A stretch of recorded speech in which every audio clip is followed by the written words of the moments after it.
on commence, là, les amis. Peut-être par Carlo Ancelotti. Question, Albert. Est-ce que Carlo Ancelotti s'est trompé? Oui. Comment? Pourquoi? Pourquoi s'est-il trompé, Albert? Est-ce qu'il s'est trompé? Oui, je crois que oui. Il a admis au fin de match. Il s'est trompé de tout. Je crois que le Real Madrid, un de ses problèmes, c'est l'ubication de ses joueurs dans le terrain de jeu. Et l'autre, que les joueurs même, ils n'ont pas mis la réactivité qu'on demande à ces matchs, ces genres de matchs. La blessure de Benzema, bien sûr, c'est très important pour eux. C'est un joueur top. Et mettre Modric la base, c'est perdre pour moi. Je crois que c'est perdre un joueur crucial au milieu de terrain. Il a, avec la non-présence de Benzema, il a réordonné toute l'équipe et je crois qu'il s'arrête comment dire ça, il n'a pas été bien ordonné sur le terrain de jeu. C'est ce que je veux dire. Il s'est trompé, bien sûr. À tous les deux, à tous les trois, vous n'hésitez pas, hein, on se coupe quand on n'est pas d'accord avec l'autre et compagnie. Hein. C'est le principe de la libre antenne parce que sur le chat, ça déroule également très vite. Pablo, Ancelotti s'est trompé? Oui, bien sûr. Mais moi, je pense que, comme je disais avant, tu m'as demandé la première question, il y a un problème, à mon avis, et Albert, c'est vrai, Albert, il a dit, je suis tout à fait d'accord.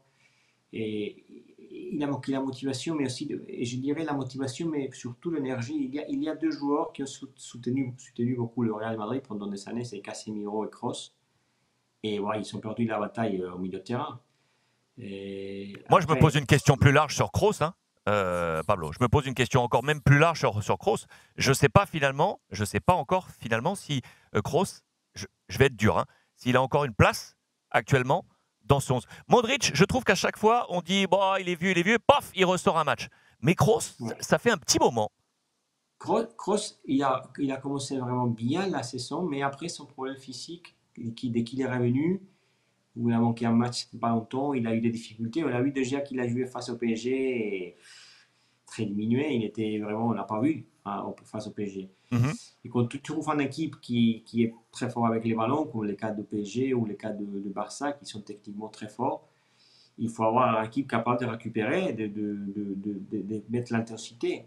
Et Casemiro et Kroos, ils ne l'ont pas. Ils ne l'ont pas par l'instant. Ils n'ont pas.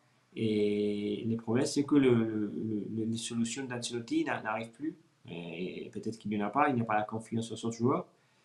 Et après, si tu ajoutes le fait de Casemiro et Kroos qui ne sont pas vraiment à l'intensité qui demande ce match, si tu ajoutes ça le fait de mettre Modric comme un faux neuf, il y a eu un espace vraiment important entre Modric et le milieu, et Xavi et le Barça, ils ont trouvé bien l'espace pour créer des jeux entre Modric et le centre milieu de terrain. Valverde, c'est le seul joueur qu'on a vu déjà capable de casser des lignes de Barça, au moins être vertical, arriver jusqu'à la surface terrestre.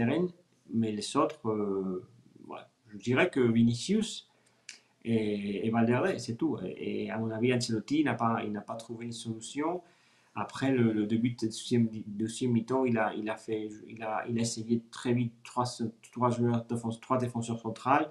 Il a encaissé 2 buts très vite. Je l'ai vu que pendant tout le match, bon, il a reconnu. Je ne dis pas vraiment une grande nouvelle. C'est lui-même qui a pris sa responsabilité. Et je suis d'accord. Mais je parle aussi de joueurs parce que ce serait même injuste un peu de donner, de penser que c'est toute la responsabilité d'Ancelotti. Il y a un effectif sur le terrain qui doit se montrer beaucoup plus motivé et avec une intensité d'un classico et pas de erreurs défensives. Le but de Barça, les premiers buts, même les deuxièmes buts, ce sont toujours c'est vrai que c'est très bien fait du côté des Barça, mais il y a eu des erreurs évidemment défensives. Nacho a dit qu'ils étaient rentrés un petit peu dans le match de façon trop relâchée. Et, Carlo Ancelotti a dit qu'effectivement, il était très triste, qu'il était le principal responsable, que c'était sa faute, mais qu'il ne fallait pas tout remettre en cause non plus. C'est quand tu es entraîneur, parfois ça réussit, parfois ça rate. Mais est-ce que pour vous deux, il faut casser tout le travail d'Ancelotti sur ce match-là? Ou alors, est-ce que, encore une fois, ce sont les faiblesses d'Ancelotti qui sont réapparues? C'est à moi la question. À tous les deux, on discute, Tous les deux. tout le monde, on discute. Los dos. Bien sûr. Bon, comme Ancelotti, si vous voulez, je réponds très vite. Bon, Vas-y, il y vas-y. a des responsabilités du côté d'Ancelotti, c'est vrai, mais il y a un effectif que déjà l'année dernière, on l'a vu que Zidane, il n'y avait pas de confiance dans la plupart des joueurs. Et ça arrive aussi avec Ancelotti. Ça veut dire quelque chose quand il y a deux entraîneurs qui n'ont pas confiance vraiment dans un groupe vraiment important. Il y a beaucoup de joueurs qui ne jouent plus. Hein.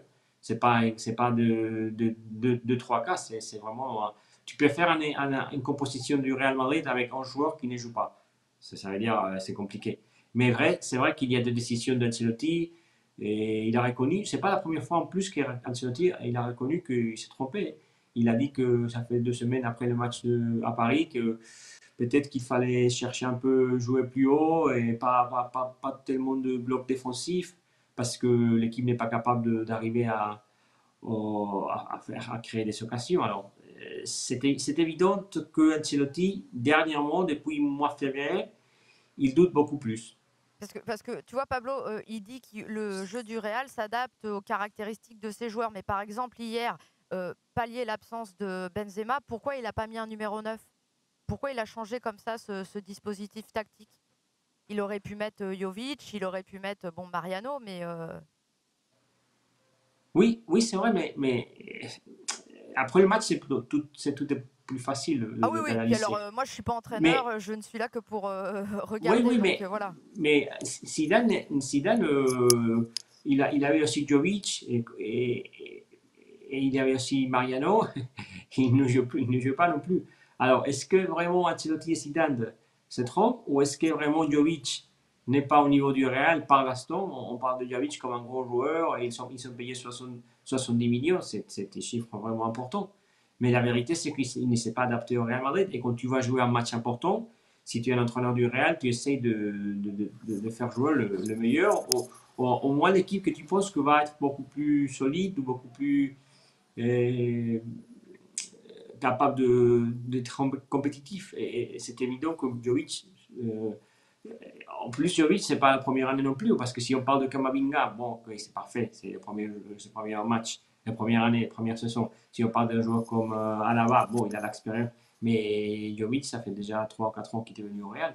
Alors, évidemment, c'est vrai que le faux neuf ne marche pas. L'idée d'Ancelotti ne marche pas. Ils ont joué avec un faux neuf à Bilbao, ils ne sont pas créé des occasions, et ils ont joué avec un faux neuf hier à Barcelona, et ça n'a pas marché non plus. Albert, ¿qué te parece? Moi, j'ai l'impression qu'on a vraiment vu sur ce match les limites d'Ancelotti. Vraiment. Et de l'équipe aussi, je crois. C'est court, c'est des joueurs. Ancelotti n'a pas beaucoup de joueurs valables pour les présenter dans un match comme ça. Il y a beaucoup de joueurs qui ont un rôle pas important dans l'équipe et ils ne comptent pas avec pour les coachs comme non plus pour Zidane. On parle de Bale, on parle de Jovic, Mariano, Hazard, de joueurs